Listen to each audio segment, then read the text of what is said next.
Setiap rezeki yang datang adalah karunia dari Allah. Tapi jangan lupa untuk selalu memohon kelimpahan yang penuh keberkahan. Allahumma kfini bihalalika an haramika wa aghnini bifadlika amman siwaka.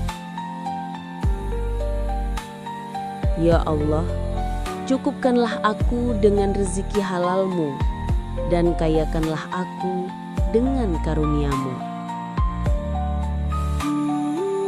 Semoga setiap langkah kita dipenuhi rezeki yang luas, halal, dan penuh keberkahan. Amin ya Rabbal